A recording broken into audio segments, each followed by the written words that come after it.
So today we're going to talk about blocks. When our tests and triggers are presenting, they are the roadmaps to our blocks. Sometimes if we really can't find our blocks, it's lying in our blind spot. We're blocking ourselves from our manifestation without realizing it. From To Be Magnetic, this is the Expanded Podcast with your host, Lacy Phillips. And your host, Jessica Gill.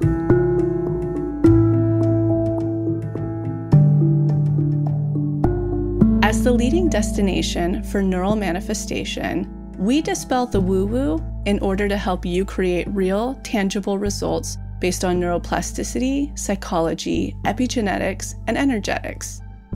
Our goal is to normalize the practice of manifestation and empower you to get into the driver's seat of your life in order to manifest the experiences, relationships, and things that most align with your authenticity. And by pressing play, the process begins.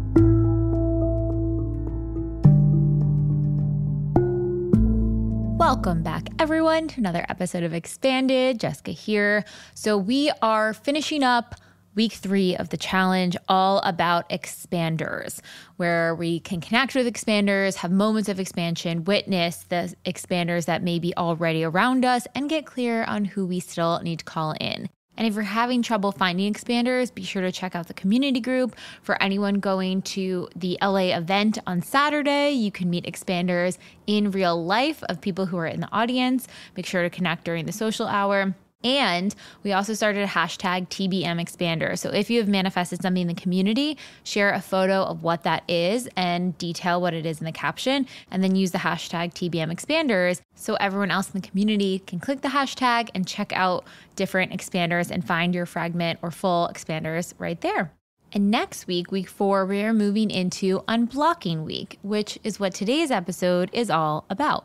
What are blocks in manifestation? What do they mean? How do we get to the root of them? What are the elements going on in our subconscious that may be pushing away our manifestations from coming into our orbit? It is going to be a really powerful week. We have our brand new blind spot quiz that will be available for challenge and pathway members only. And don't worry, it is not too late to join the challenge. If you're behind, if you haven't started yet, if you're thinking of joining, now is the perfect time. We still have our sale going on where you can lock in the lowest prices of the year. We are so excited to have you join us. And people are already starting to manifest. I want to share one of our first SpeakPipe videos that someone recorded. You can send your testimonials in through the link in the show notes. If you have any challenge testimonials coming in, let us know how your process is going. But here is someone's story of what is already beginning to come through.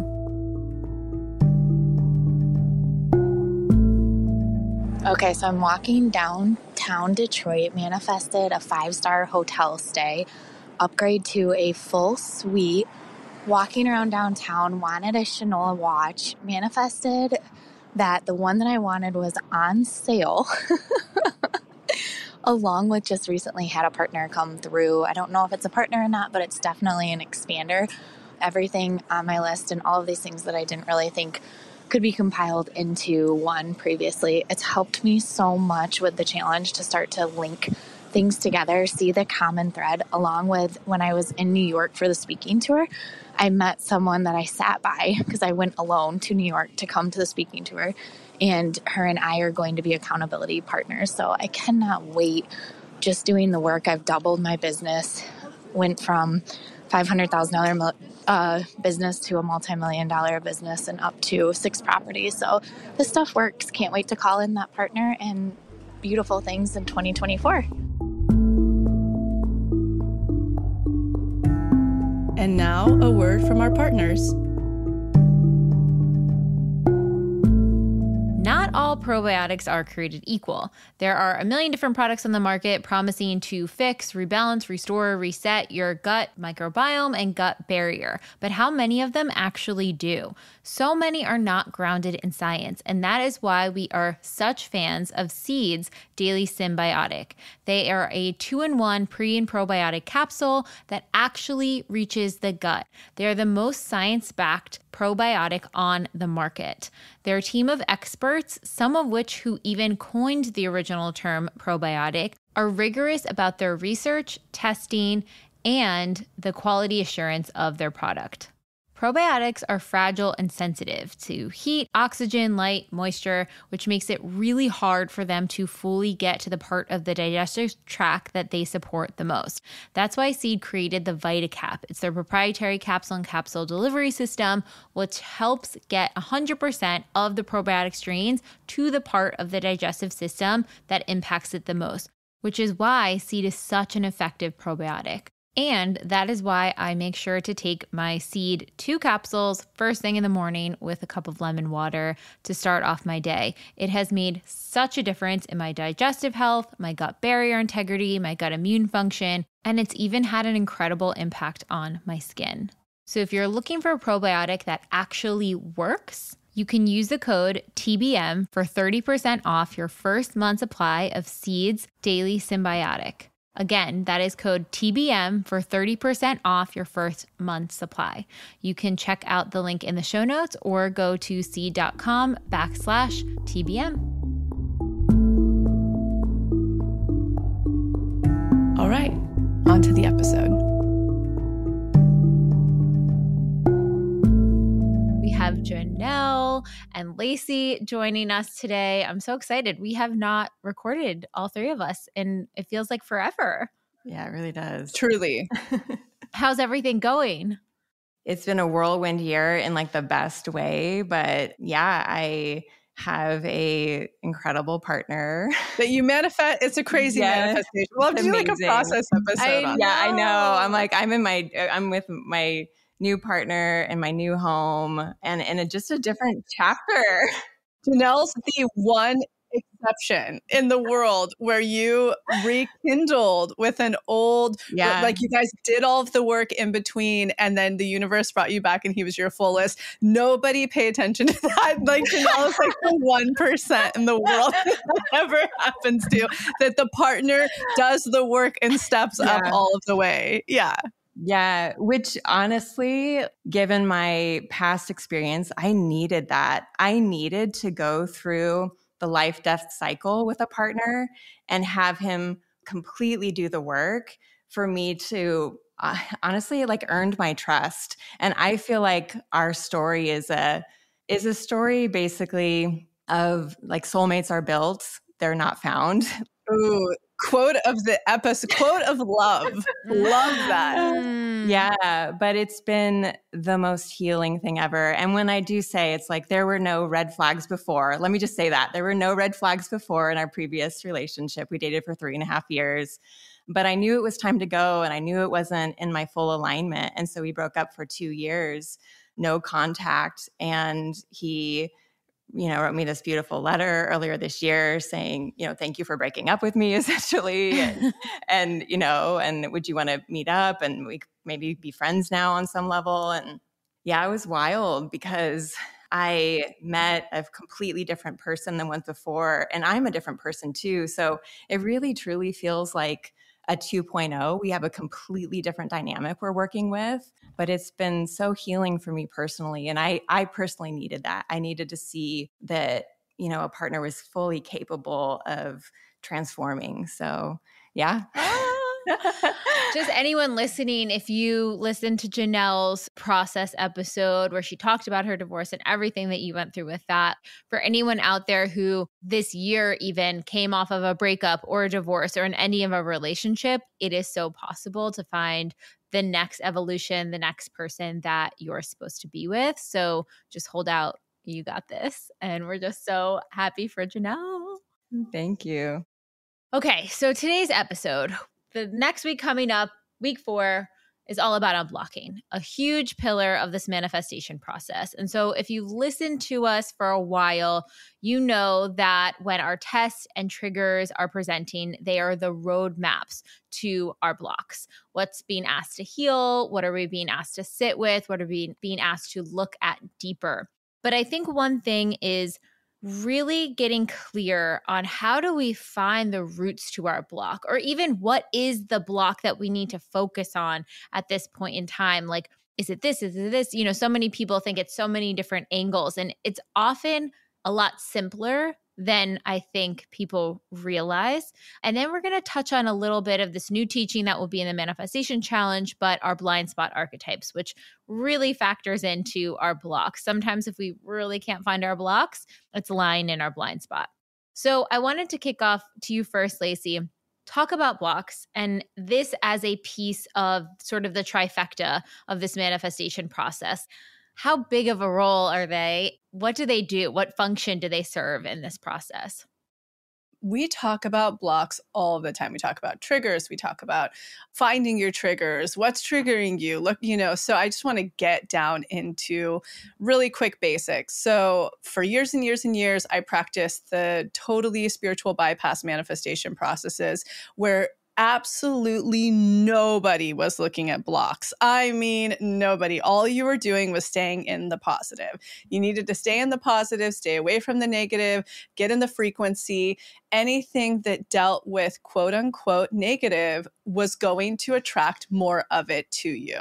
We were the very first brand. I was the very first brand to be like, that is your roadmap that's actually preventing you from your manifestation. So to really get back to totally 101, I'm going to actually even start from the beginning. We're manifesting from our subconscious, not from our thoughts. So all of the imprintation we pick up from 0 to 7. And of course, as you continue to have life experiences, especially traumatic ones, you continue to develop blocks along your life. We talk about shadow a lot. So shadow is simply something that you experienced that you either witnessed or experienced that caused you to have some form of shame or pain. And therefore, in that experience, you went ahead and you imprinted it in your subconscious that I'm not worthy of this. I'm not lovable of this. I will not be loved if I am this. Therefore, you have that frozen in your subconscious, still looping, almost unbeknownst to you if you haven't explored it. In the trifecta of our entire manifestation process, we have 3 elements to it: expansion, unblocking, and aligned action. The expansion piece, we have an entire episode on that we can link to that. The blocking piece, I would argue it's not the most important because expansion and aligned action are equally as important. The unblocking piece is the heaviest lifting that you will do in this work. So because we're manifesting from our subconscious, those memories, those experiences we imprinted from 0 to 7, any of the ones where we had really good experiences growing up, so reflections back to us that we were high self-worth, that we were lovable, those are the things we manifest very easily into our life. But any of the experiences where something happened that we felt painful or shameful, or there was programming, if you're like this, you won't be loved. But if you follow this in society, you will be loved. Those are considered the blocks that are still looping in there. Simple psychology, simple neuroscience. Those are the things that are literally pushing away your manifestation. And the universe's only intention in this entire dance you're doing with it in this lifetime is to get you back into your whole, worthy, authentic self. That means the little being you came onto the planet as before you experienced any of that pain, shame, and programming. Therefore, the universe is constantly going to reflect experiences back in your life, which we call mirrors, that are going to directly point you to blocks that it wants you to go down, heal, and integrate, therefore becoming more of your whole worthy self. So today we are going to talk about blocks. If you've been in this brand for a long time, you're also going to learn new things about blocks or hear old things that you didn't take as seriously that are going to speed up this challenge for you. So this is one of my favorite conversations. Blocks, blocks, blocks, blocks, blocks. It doesn't mean that you as a person are blocked. What you're doing in this process of work, you're unblocking those things you picked up. We all have picked up those. We're humans. We're on the human experience and the human plane. So really what we're going to be talking about today is unblocking those blocks that we picked up with some cool new tools that are in the manifestation challenge for you. Yeah. And I always try to think of like, okay, what's a visual example? What's a tangible example? And when it comes to even taking aligned action or connecting with expanders, if we have sort of a belief system that's operating in our subconscious, that's telling us that that's not possible for us, we can't even attempt to do that, we'll be rejected if we try to do that, we're not going to take that action. we're not going to be open to expanders that are around us. We're going to shut them out. We're going to say, yeah, that's for them, not me. All of those things key back into what our subconscious is operating on. And I think the really beautiful thing is that all of those limiting beliefs can be unblocked for anyone at any point, no matter where you are at in this journey. And the other thing that I've kind of just recognized over the years is like, it's not, okay, I'm going to go in there and remove the blocks and then everything will be perfect. It's getting to next levels, next layers. You're in almost, if you think of like a video game, you know, you pull back some blocks and then it's like, wow, it opened up to this whole new world.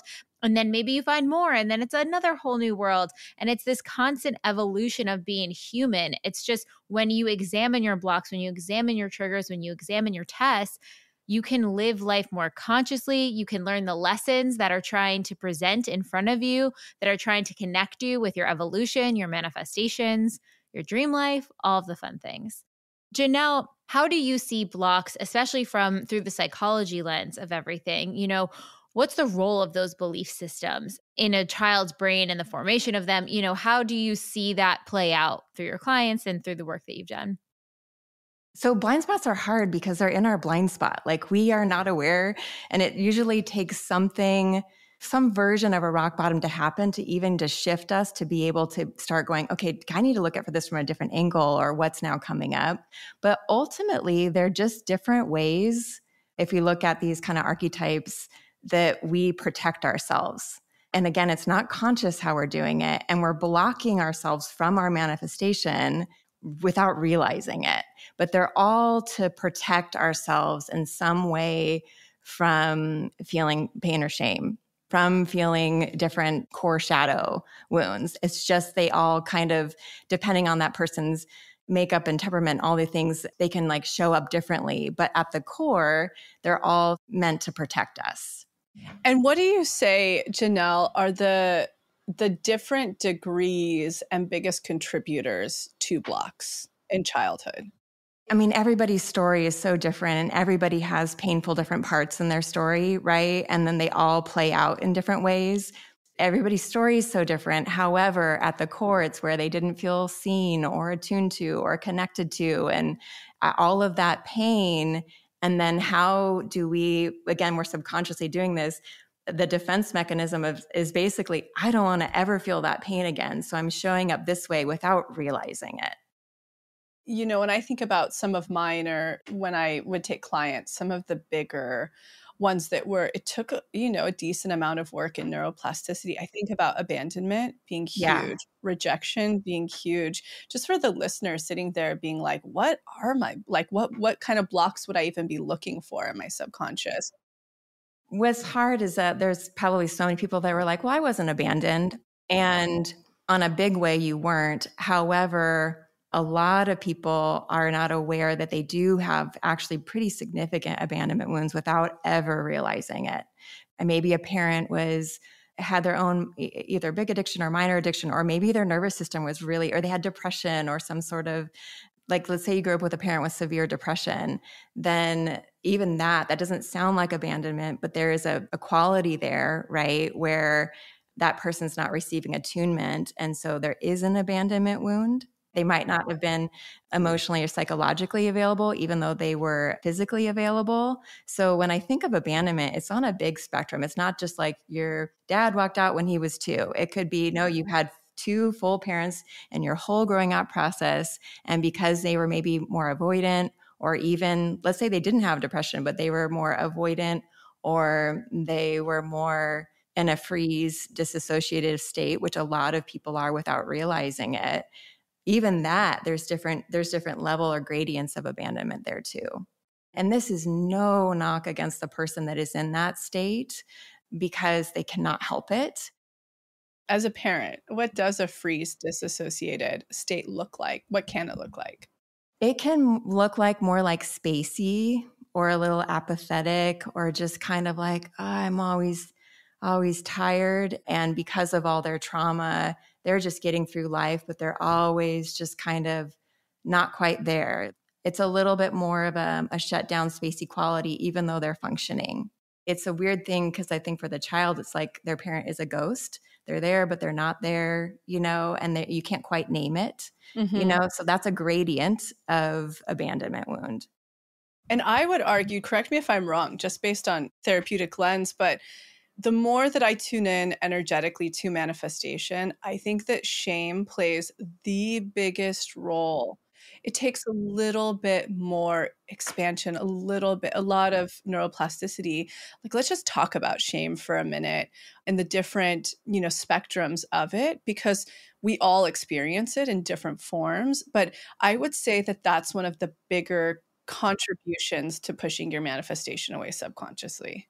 Totally. So wherever we have any, whether it's real or perceived experience of rejection, we're going to have shame. So if you think of somebody growing up where maybe, again, let's just take that parent that's disassociative, they're going to feel rejected, right? Because their parent's not fully present and not fully grounded and aware. They're going to feel rejected. And some level, they're going to feel shame. And they're probably not going to be able to put words to that till their adult years. And then there's, bigger significant things of, let's say a parent has a anger problem or workaholism, or, there's a zillion ways that we feel rejected. And then as a result of rejection, we feel that shame. And then that shame, it's a very painful emotion to hold and work through and digest. And if we don't feel good enough, we're not going to be able to process that shame. And then we just kind of work just to kind of numb out and block it because it just grows and it feels overwhelming to process. Yeah. Because I would say, like, when you're hearing in our brand, we're talking about, self-worth is the law of attraction. We're literally talking about the opposite of shame. Yeah. And working through that shame, right? So that's just something I see questions about a lot. Like, what is self-worth? Can you talk about self-worth?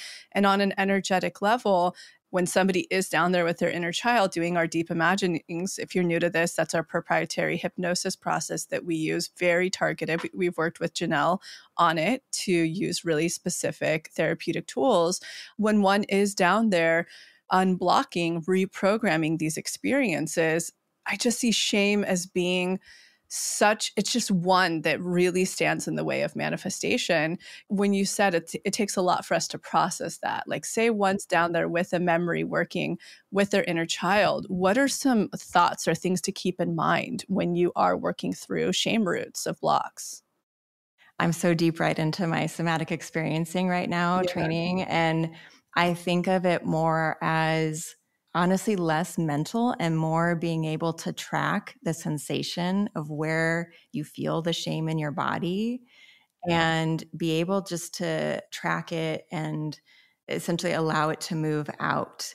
Because sometimes with the big feeling of shame, you can just go immediately to shut down or to fight or flight because it's a hard emotion to hold, right? So you're having to really breathe and ground. And obviously if something's too big and there's too much trauma, get support, but you're having to hold and track the sensation in your body to be able to move through it.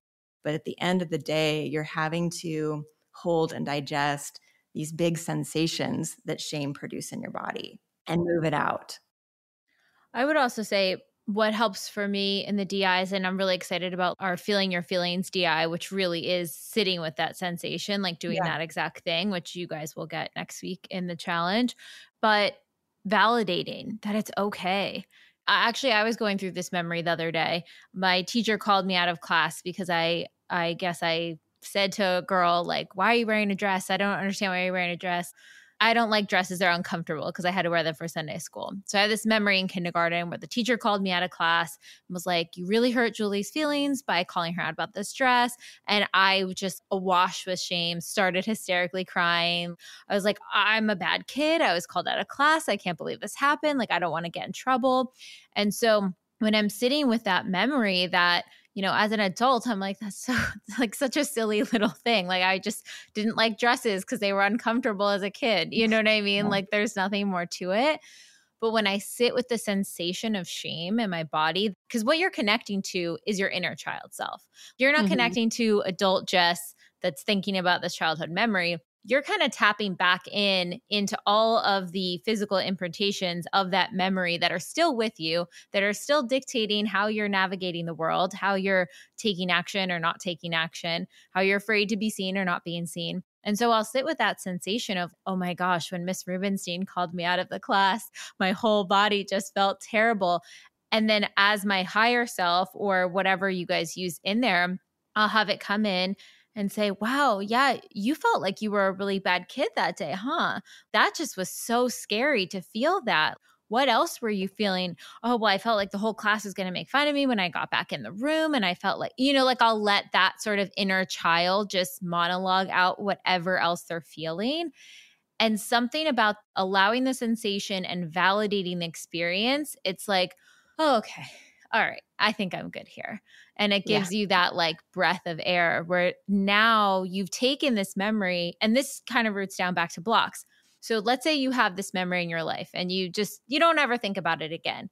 But then when you're an adult, you notice when people might think that you did something bad or wrong, you're super defensive. And you're like, well, I didn't do that. That wasn't me. Okay, well, I would be curious if there might be a block down there. And then when you explore and look at what is my relationship to being wrong, what's my relationship to getting in trouble, what is my relationship to that might actually be coming to the surface now. It comes to the surface because maybe the way that you're reacting in real life is actually pushing away something that's meant for you. But this block that you aren't even aware of or witness to is taking over your nervous system in real time today, even though it happened, 33 years ago or whatever. The blocks are these hidden somatic emotional memories stored in us that are dictating how we operate. That is not our authentic self. And usually not even conscious. We're not even usually conscious of them. Mm-hmm. And that's why when people, and this could even lead into blind spots, when people are like, I've been doing the work, I've been unblocking, expanding, and taking aligned action. And it's like that big one hasn't come through. It's because there's something in there that's deep. It's hidden. It's so protecting you that you just have not nailed it yet. i.e. why we created the blind spots archetypes and the deep imagining for it. That lack of consciousness around it, it was a game changer in manifestation completely. From I'm just going to pretend to be, I'm just going to stay in the vortex, I'm just going to be positive all the time, and not seeing a lot of actions happen. So it's just that consciousness piece is really important, I think, for people. When it comes to being in that magnetic state, being in that abundant state. If you're going around with all of these almost like open wounds that you're trying to hide and cover and protect and not let other people see, and maybe you don't even know you have the wounds, but you're still like covering your body, think of how much energy you're expelling trying to hide these things and take care of these things and not let them get injured. But when we go in, we examine the blocks, we bring them to the surface, we make them conscious, we work through them.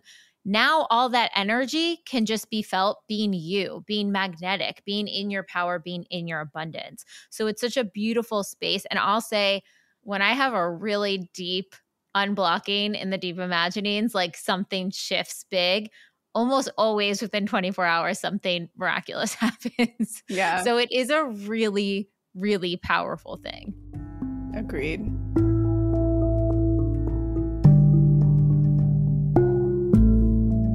I don't know about you all, but my sinuses have been going crazy. Maybe there's more pollen in the air or more dust, but for some reason, my nose keeps getting stuffy and running. And whenever I have anything with my sinuses, the first thing I run to is my Beekeepers Naturals. We are obsessed with them here at To Be Magnetic. They are the company that is reinventing the medicine cabinet by creating clean, effective products powered by the beehive and backed by science. So I will go and grab their nasal spray, which is a completely clean, all natural way to support, clear, and soothe your sinuses when you're having irritation, with all of the stuff that you need that helps your body recover without any of the addictive, habit-forming things that are in other nasal sprays out there on the market.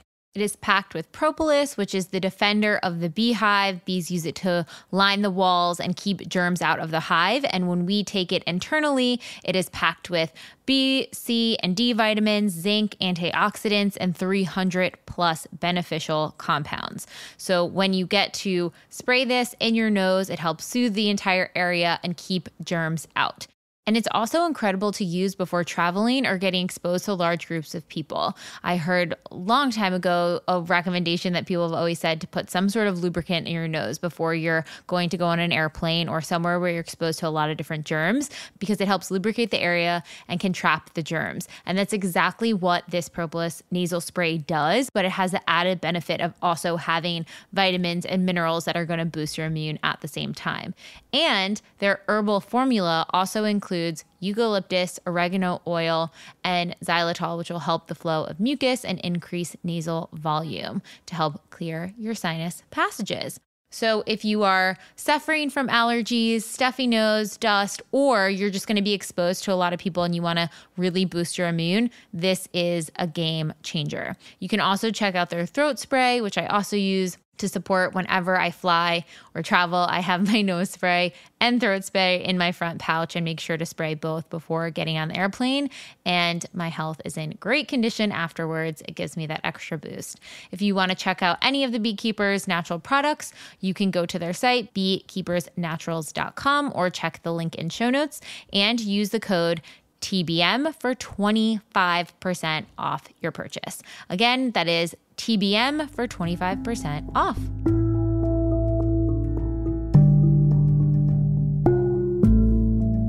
Okay, so how do you know if you have a blind spot? Now, some blocks might be obvious to you as you're going through and you're kind of questioning, like, okay, when it comes to this manifestation, what might be blocking it? What belief systems might be blocking it? What memories might be blocking it? Okay, that might be clear. But then the blind spot is the unconscious. Think of a blind spot in a car. It's literally the part in the mirror that you can't see the car behind you. And if you go in that lane, you hit it and it's going to throw you off course. Same thing here. So your blind spot is you're not able to see the car, so you might hit something that'll take you off course from your authentic self and your manifestation. So how do you know if you have it? Like Lacy said, dynamics or test keep presenting again and again and again. You think you're passing them. You think you're, okay, I got this. I said no to that. But then the same dynamic pops up again. Maybe it's through a different person, different form.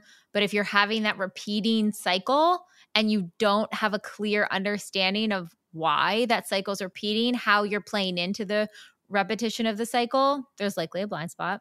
Like Lacy said too, if you've been a blocking, expanding, taking action, but you're like, the big thing hasn't come through yet, I'm doing all of the steps, like where is it?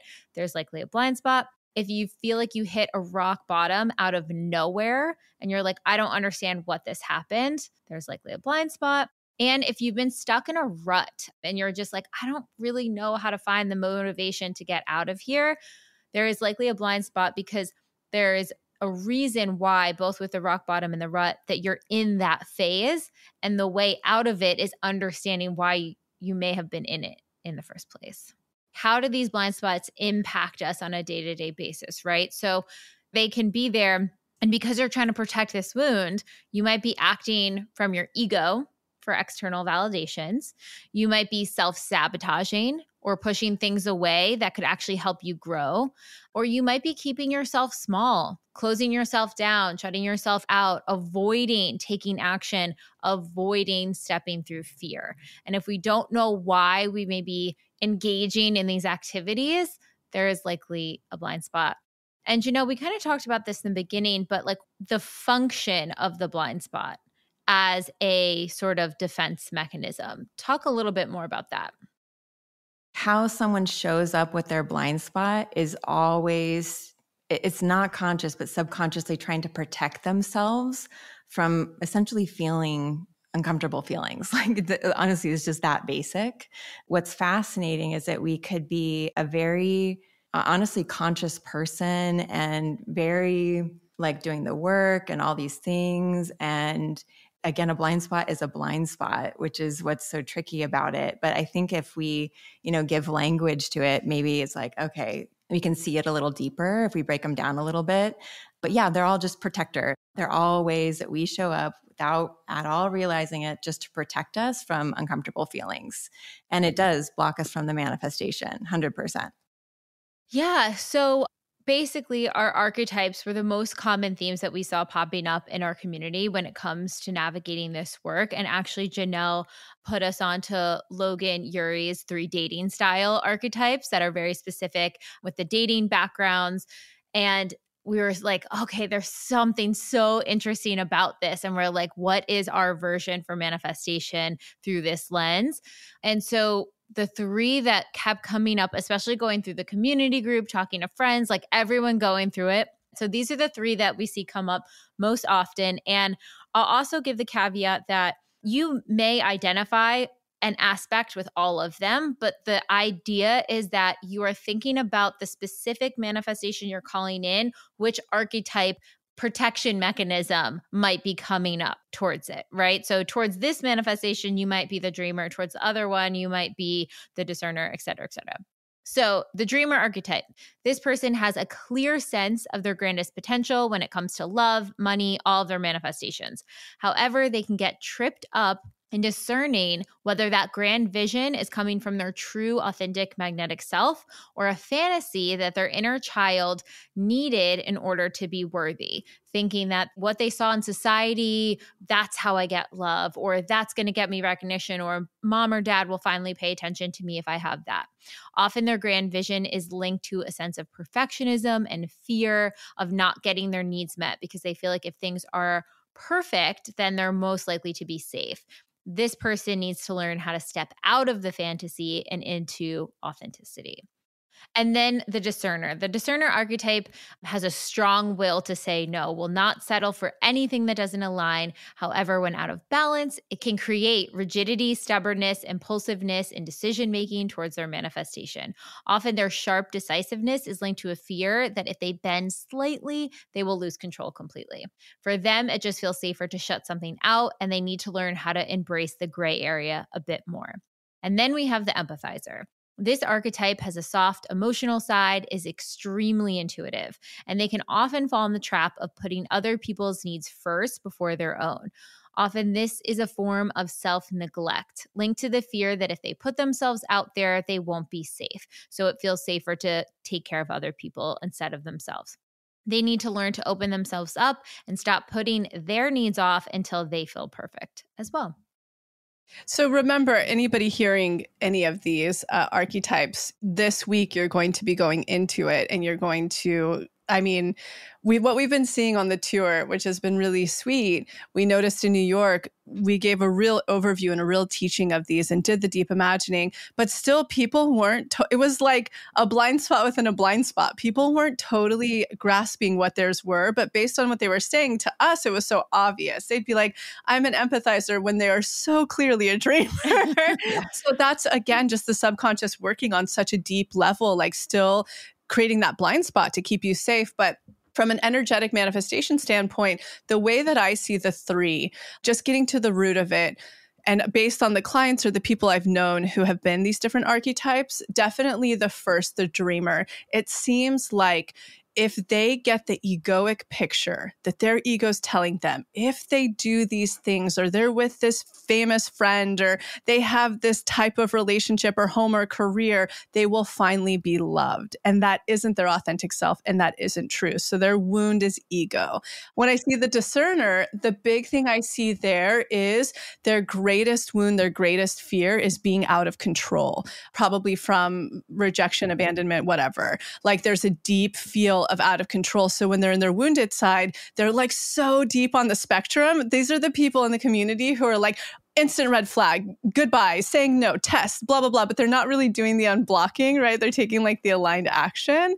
So that's how I see that energetic. And when I look at the 3rd, the empathizer, their greatest fear in the whole world is rejection of any kind. So they won't put themselves out there whatsoever. Like they will do anything else to be safe. So really at the bottom, the root of all of it is safety, So I think, yeah, Janelle, now we can let you lead into, those feelings that we were talking about, that not wanting to feel those uncomfortable feelings, looking at those 3 archetypes.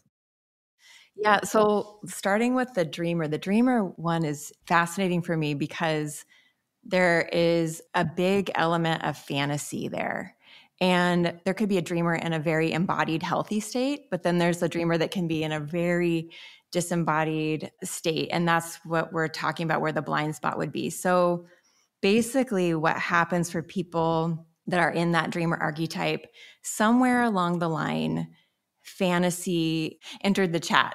Basically, what happens is somewhere in their childhood, maybe they were in a home environment where they were like, this is too much. I don't feel seen. There's no way out. And for kids, it's like there's not a lot of options to escape. And so what can happen is they might be on TV or watching TV, and they watch this fantasy of this couple in love. And this is a teenage girl that's like, her parents are fighting constantly. And she's like, get me out of here. I can't get out of here. And she's visioning one day that Prince Charming's going to come and it's going to be so much better. And it's going to be this and this and this. What's happening in that fantasy is she's receiving soothing endorphins. And so it's almost like a high.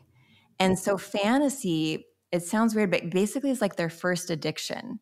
One day I'm going to be famous and everyone's going to love me. This is for the actress client that had, that felt like a nerd in high school. This fantasy and the soothing endorphins really, it helps. What happens though is now in adult life and manifestation, again, without realizing it, there's a distorted reality about your manifestation. It's like, yes, you want to be an actress, or yes, you want to have this career, or you want to have this partner. That's all great.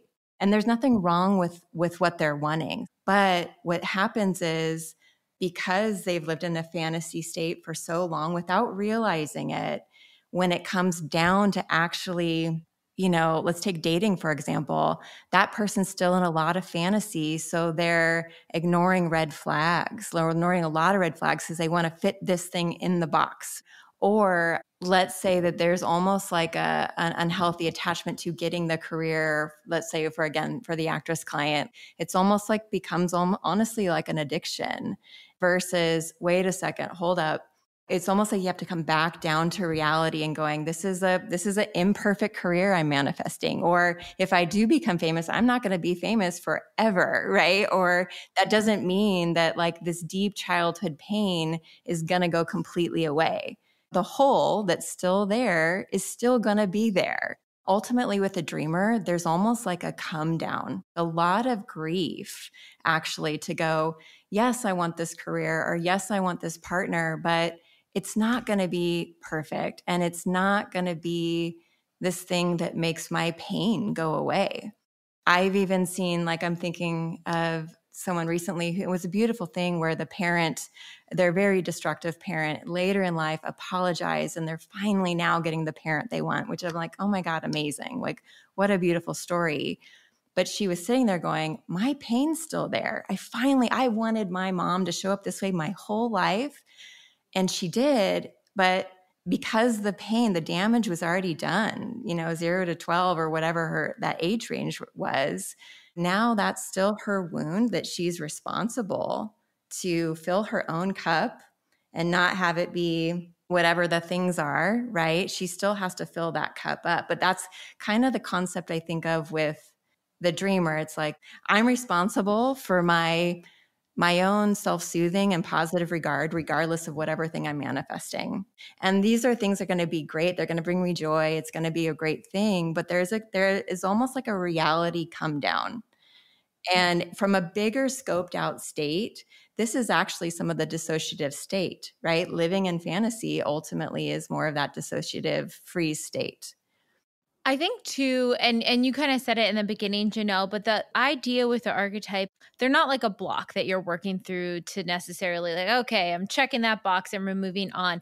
It's a pattern of behavior you tend to fall into. And in the challenge and in the speaking tour, we talk about the magnetic side, the side when you are filling your own cup, when you're taking care of your own well-being, you're putting those things forward. When you do that, then you can have those grand visions that are aligned with your authenticity. They're no longer aligned with who you think you need to be in this world for safety, love, belonging, etc., that you picked up. And I just also, I'm thinking too, this keeps popping in my head, so I feel like I should bring this back, really thinking about those blocks when it comes to these archetypes, because the blocks essentially are all the things that you picked up in childhood that you should be. They created like one neural pathway network. And then the goal is to get to your authentic self, who you actually are, that might not connect. And when you work through the blocks, you start chipping away, getting back to that authentic self. I mean, I think of even your story, Lacy, of like being an actress first. That was in your mind really built up. And it took probably like a process of, whoa, this isn't actually me. And this isn't going to fill my cup. Yeah, I was even going to say, like, I can take myself as having always been the dreamer, always creating fantasy to escape my reality. Always, like, when I have this, I will be loved. And, you know, it dawned on me summer of this year, like, I've manifested everything I've ever desired. Like, I have, you know, at 38, I've reached that. And it didn't solve anything. Like, you know what I mean? As we're all sitting here talking, you know, there's like a Rolodex of people going through my mind at all times. And I'm like, man, I'm so grateful to have had this work, because manifesting all of those things, I think I left the dreamer a long time ago as I became more integrated with my authentic self. So when things would hit, a lot of success or a press or whatever milestones would hit, I didn't have as much of that grief process. For me, my authentic code is where I find the most enrichment in my life. So anybody who's following us on the Magnetic Challenger, who has done the pathway, you know about your authentic code, because it's defining your authenticity. It's anchoring you into that. And so when I think about this Rolodex of people I see on Instagram or whatever going through my head that I know in real life versus who they are on Instagram, I'm going, man, they could use these anchors because they're probably having that grief process, And so I just speak from experience, like there is nothing greater than being integrated with your authentic self. There's also nothing that's going to create more magnetism and manifestations in your life. So these archetypes we're going through, the whole crux of them is to learn where these things are really deeply rooted and hiding in order to get to your integrated, magnetic, non-wounded, authentic version of self. In doing that, that fills the hole that you're talking about. Completely. That hole, that wanting, that will I get the love I want? Will I get, the people to like me the way I want? Connecting with your authenticity and knowing that and self-soothing through the tools in this work, that is what fills the hole. You're going to get exactly what you want by doing that inner work anyways. Yeah, and quicker. Mm-hmm. Janelle, talk about the discerner. So what is that root wounded side? What may cause that dynamic? Yeah, with the discerner, it's a lot of just rigid boundaries, essentially. And then the empathizer is more actually like porous boundaries. I look at it almost like how someone shows up rigid or porous in their boundaries versus more integrated, balanced in their boundaries. So the discerner, in their non-embodied state, they're just quick to say no, and it feels like they're empowered, but they're really not, because there's not a lot of space for gray or nuance. What could cause that? Like, what are some, I know there's like a plethora of ways, but kind of like what we were talking about with the dreamer, where it's like, oh, they had to check out of their reality because it felt unsafe. And so fantasy felt way safer to jump into. What would be that path to a block? Yeah, that's a great question. I almost see it as like a hyper, like somebody that's a little bit more in a more of like a fight response, where it's like, no, where the dreamer is more in like the more dissociative freeze response. I think of there's somebody that's just like, well, I'm just going to say no. I'm going to say no quick, kicking away everything, versus being able to, again, to be able to hold nuance. So it's very self-protecting, and that it's more fear. There's a lot more fear, I think, with this one, protecting themselves from being hurt or rejected, all the things, right? All the things that we've been naming, but how they're showing up is a lot more in the defensive strategy. So even their childhood could look almost similar or identical to, let's say, the dreamer, the way that they interpreted how to protect themselves was different. Yeah, exactly. For that, what's sad is that, like, let's say there is a good partner, but right away they're like, nope, nope, nope. And they're really pushing away love, or it's hard with, obviously it's like, absolutely don't settle. And there might be nuance that you're turning down something too quickly. So you got to really step back and probably use your magnetic meetup people and group to go, wait a second, is this actually settling, or am I being kind of blocking whatever the thing is out of self-protection?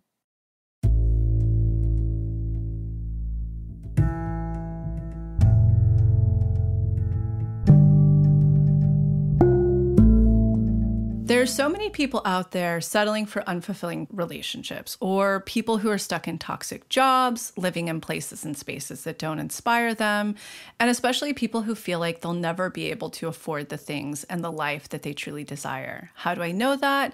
Because it was me before I discovered that manifestation is actually a totally viable, scientifically proven method of creating the life you want. I'm Lacy, I'm the founder of To Be Magnetic, and if you're not familiar with us, we at TBM offer workshops that teach you how to manifest literally everything, from love to money to career to beyond. Our courses are the most effective manifestation method on the market, and that's because of a secret that I discovered years ago about manifestation, which is you do not manifest from your thoughts. You manifest from your subconscious beliefs. So after decades of client research and input from leading doctors and therapists, we designed courses that help you rewire your subconscious mind to align with what you want to manifest. And the best part of all, for any skeptic out there, our work is completely scientifically proven to work. Just ask the tens of thousands of members inside our Pathway membership, which gives you unlimited access to all of our workshops, tools, and offerings that you'll use over the course of a year. This includes workshops on inner child, shadow, boundaries, love, money, the infamous ruts, and the horrible rock bottoms, and so much more. And right now we have our biggest sale of the year going on, where you can lock in the lowest rates to join our Pathway membership. You can find the link in the show notes. And when you are in the Pathway membership, you will have full access to our 2023 Manifestation Challenge. Okay, now back to the episode.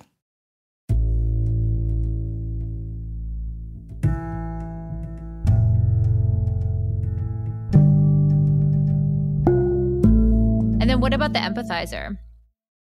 So what's interesting with the Empathizer is I'm like, there's so many empaths in this community. So many. So like, I mean, I'm an empath, but I definitely identify in my wounding more with a dreamer, but I'm definitely an empath. So I just want to name that. Yes, like you could be an empath and be any of these archetypes, Yes. you know? Yeah. But that person is really more self-protective of, like, it's almost on the opposite spectrum of the discerner. The discerner is a lot more kind of aggressive in there, like in the more fight response, where the empathizer is more in that, honestly, more of like a fawn response. They're playing small. They're really not putting themselves out there as a way to self-protect from any rejection.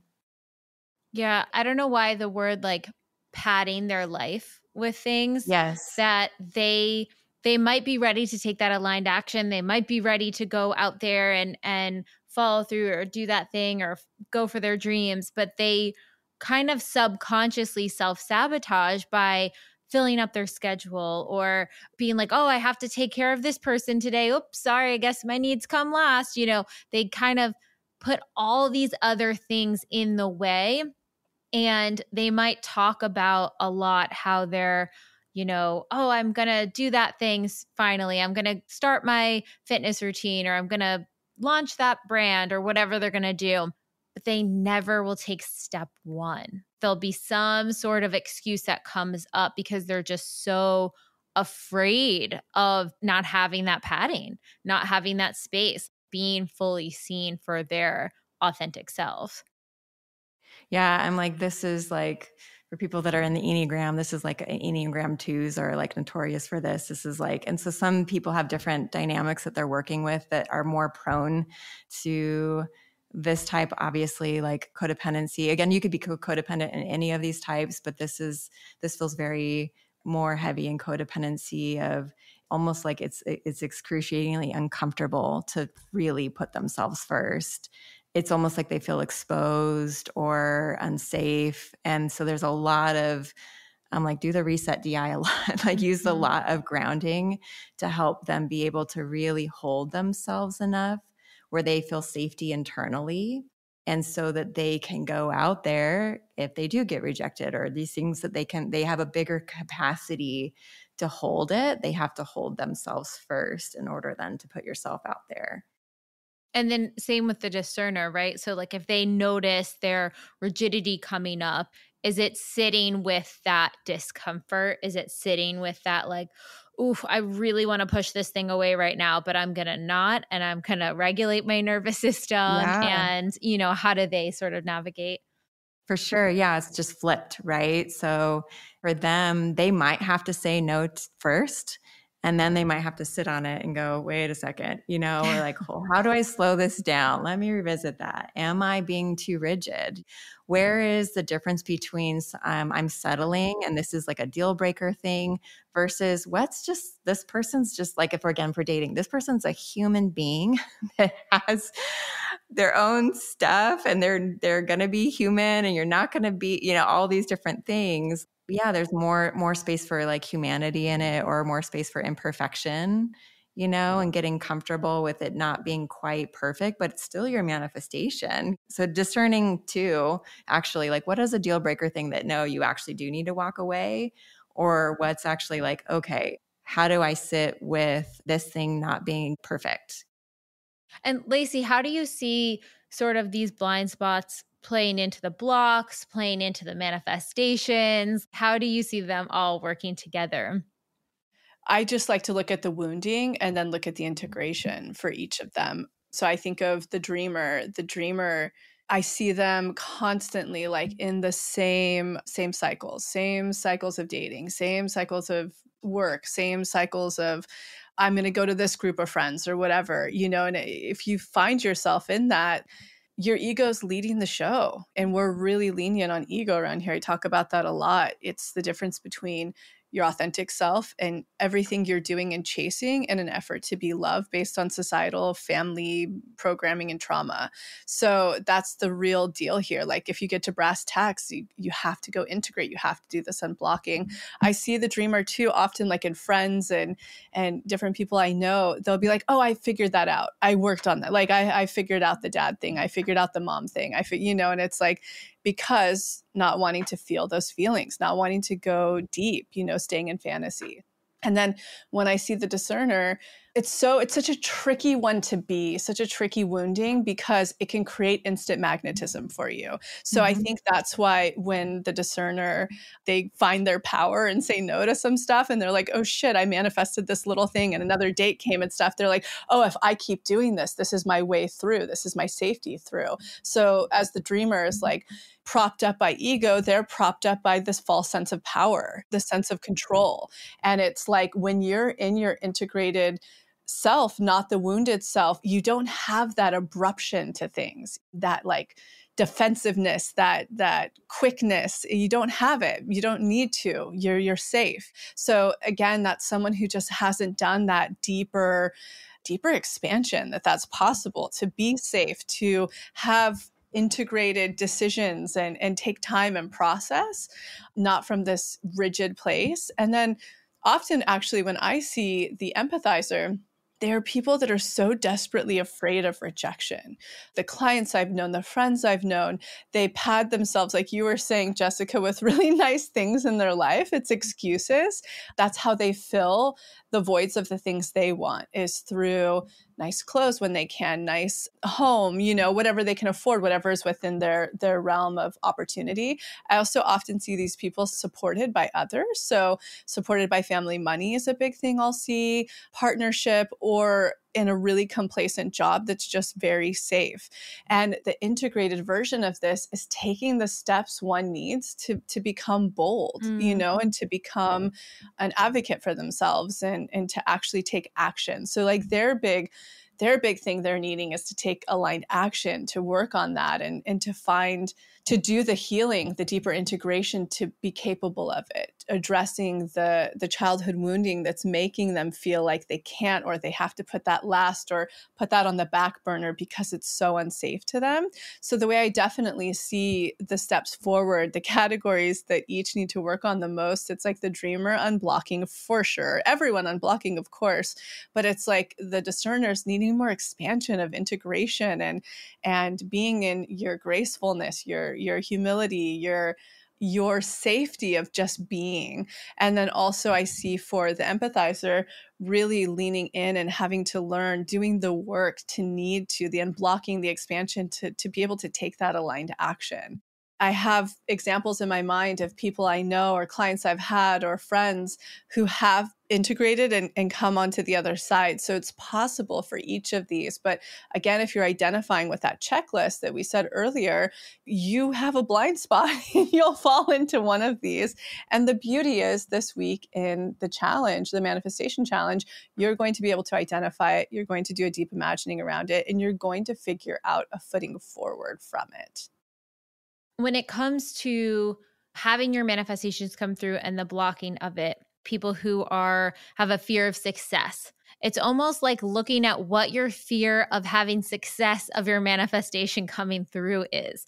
That's what your blind spot is almost protecting you from. It is scared of your manifestation because it's a new territory, a new terrain. So especially if you have things on your list this year that are big, that are part of your big dream life, check if they're part of your authenticity, which if you did week 2, you should have definitely thoroughly done. But go back and double check it now, knowing the blind spots, especially those dreamers out there. And then really sit with what part of me, maybe 90% of you is like, I'm ready for this manifestation, let's go. But that one childhood wounded part is like, pump the brakes. We're not ready for that. We cannot handle that. That is what this is helping you get to. That's the block. And it's literally in your subconscious pushing your manifestation away. And then if you guys are still having difficulty discerning, definitely join us for the LA leg on the speaking tour, which is on December 2nd. You can join the manifestation challenge where we have a quiz. You can figure out which one. It's like a little Cosmo style quiz. And then we'll have more on the magnetic side and the wounding side. And then the other thing is, find an accountability buddy, a manifestation bestie. It is so hard to see our blind spots for a reason, but it is so easy to see others. Like I could name so many people that are these archetypes. I don't know if they know that they're those archetypes though.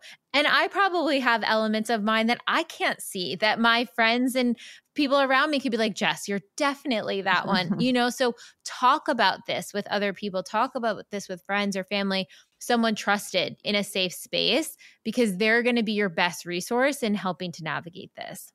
Agreed. Okay, so let's do one little question here that we had from someone who attended the New York speaking tour, and she was really sitting with all of these archetypes. So she said, my inner child archetype, I think, is the empathizer, but I feel consciously like I'm a dreamer. Which one do I use to approach this work? She said, when attending the New York speaking tour and hearing all the archetypes, I felt a click when you described the dreamer. I really resonated to it the most. My manifestation is crystal clear. She's calling in a 6-figure licensing deal and collaboration. She's a solo entrepreneur. She designed and patented adaptive outerwear. And she has such a clear vision of her product, collaborating with big outerwear brands, what it looks like when journaling her vision. It just felt like her authentic code. And she said, I do have such a grand vision of what I want, but I do feel behind in life and I haven't yet met my potential. I know what I'm calling in is from my authentic place. My authentic code is pioneer, family, memories, fun adventure, self-expression, and freedom, safety, security. But then when she did the blind spot DI, her inner child was the empathizer.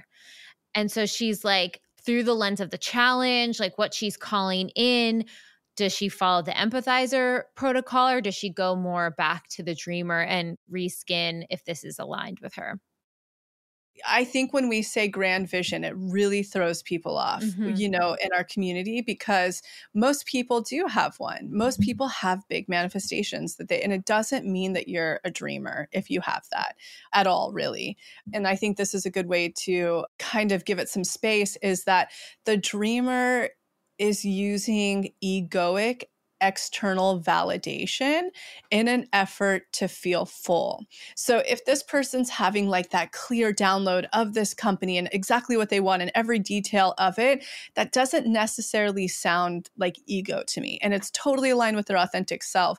That to me sounds like a channeling, a download of what their soul wants or what the next steps could be. The dreamer would be, I'm going to be on this commercial and this press is going to pick it up and I'm going to be CEO making this much. And that's a dreamer. That's all ego. That's all external validation. That's not a pure creative channeling. So I'd have to know more about their story. All that we got from the tidbit is that the inner child feels like an empathizer, but I would run with that. Yeah. And I hope that discernment was helpful, because I think a lot of people in our audiences at the last 2 shows have been like, I'm a dreamer because I have grand visions of manifestation. And that doesn't qualify you as a dreamer. Really look at the wounded, the ego is what does it. I want to date this CEO person in crypto, blah, blah. You know, it's like titles, fame, all this. They're masks. They're masks to feel wounded, to stay in fantasy, because fantasy is so much more rewarding, like you're saying, like from endorphins and serotonin, et cetera, than reality. That's a dreamer. So I asked them, do any of the ways that you're approaching your manifestation feel like they're part of the wounded empath, or do they feel like they're part of the wounded dreamer? And she said, yes, it feels like part of the wounded empath. She said one of her wounds coming up is that her needs weren't met because she was a people pleaser and it was safer to play small. So when she approaches her manifestation, it felt controlling at times. I needed to do it just right to make it happen and not count on anyone else. And I do find myself sometimes being perfectionist to make sure I'm not disappointing myself. Another wounding that was coming up was I can't be trusted to make things happen on my own. My authority, someone older, wiser to help me get this manifestation. When she was younger, it was like, oh, I need someone older to help me get good grades, do good in school, get a job, etc. So it's like she's in that empathizer role. Part of her padding is like, I'm still a kid. I don't know the rules. I don't know how to do this. I need you to help me. I'm not going to take the action. I need you to guide me. The dreamer would be not feeling any of this. The dreamer would be like, I am the secret sauce. I am the thing that's going to make the thing. That's how the dreamer is. Yeah. The dreamer is this false fantasy sense of empowerment. Even if they are very talented and they are these things, the dreamer's not worried about that stuff. I can tell you that. But like, I'll look at me, what I imagine from a more integrated place. When I look at this brand and this company, I'm not sitting there being like, this is the Lacy Phillips show and I'm the thing that there's an integration there. I don't need that. Yeah. I don't, you know what I mean? And so the empathizer, everything she's saying sounds like the empathizer to me. All of the steps in the way are the empathizer. So I hope that actually this was a really good thing to highlight, Jessica, because I think so many people in our community are going to automatically jump to the fact that they could be a dreamer because they have a grand vision or grand plans. Manifestation is a grand vision. It is a dream life, you know? So I'm actually really glad that we discussed this, because I hope that helps mitigate some confusion for people. I was thinking that she was the empathizer too, because she's having a hard time showing up and taking aligned action. Mm-hmm. And I want to say too, with the dreamer, it's like, yeah, sometimes it's obvious ego, but sometimes it's not obvious ego too. For example, I want this guy that has this, and this. Or for the actress client, they really do want to be an actress and there's nothing wrong with that. Yeah. But there's and even what they're wanting in a partner, it doesn't feel like ego. But when you really step back, it's like a certain status or a certain thing. And it might be minor ego, little ego specks, if you will, where you're like, okay, that part is. Actually, I have a dear friend. She is a wonderful human being with a beautiful big following and all of this and does great work in the world. And she was saying, well, I need somebody that has my certain level of social media platform, and he needs to be this and this and this. And she was genuinely thinking that would be her equal, right? Because she's those things. And she got really burned, went through kind of a withdrawal after this experience. And then she found herself where she was at a very, honestly, kind of humbled space and went on a dating app and met her partner, who is a gem of gem of gem. He doesn't have social media. He didn't know about her book. Yeah. Like he never, like, you know what I mean? Like he knows nothing. He works with his hands and is one of the most sweetest souls ever. And she's experiencing deep love and connection and safety in a very beautiful way. So she's someone I'd be like, she wasn't an ego. And yet she was, but it wasn't obvious. You said something that was so important, I believe, just energetically to the dreamer: status. Yeah. Like that's another really good word for ego that I've seen it present as through many people that I've worked with, and just the people that we're thinking of when we're doing this. Status is so big to them. Status in friendship, status in career, status in love. Status is another really good word for the ego piece. Okay, so just last thing here, because I'm trying to really help out those people discern whether it's like the ego or not ego. And that's just a bigger thing when it comes to manifestations in general. But I think about friends who have had certain success in their career, like your friend, right? Who have reached a certain point and they're like, I want someone who's at my same level. I don't want to be dragging someone, trying to help them in their career if they're not a self-starter or whatever. I want them to be, I've done the work, I'm here, I want them to match me. And the difference between your friend being open to the partner that she actually matched with is getting to the feeling beneath it. Yes, the authenticity. Mm-hmm.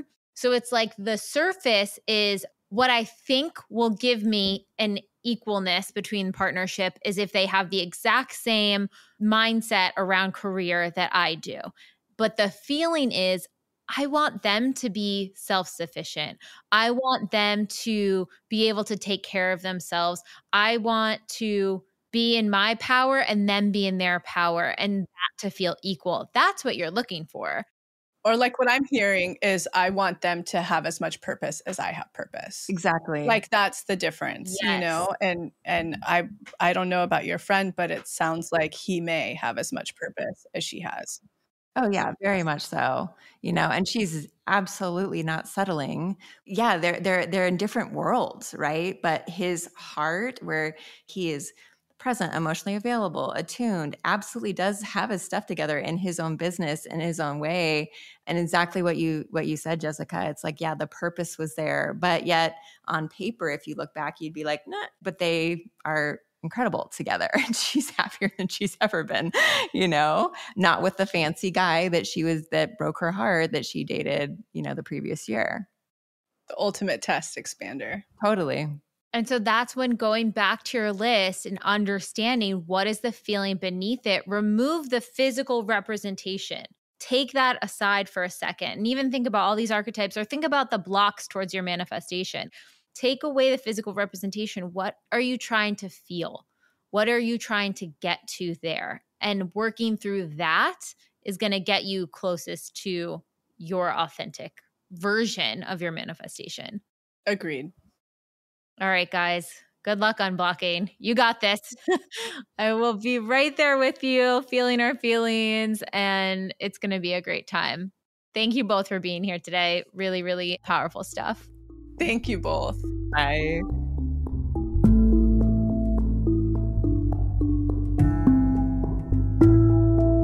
I hope you all enjoyed that episode as much as we did. And if you're starting to get a feel for this to be magnetic manifestation process, but aren't completely sold yet, let me point you to some of our free offerings. You can check out the expanded podcast episode called How to Manifest Anything You Desire, where Lacy, the founder, and I break down exactly what this process is all about. You can check out The Motivation, which is our testimonial library with thousands of testimonials of people who have manifested wild things using this process.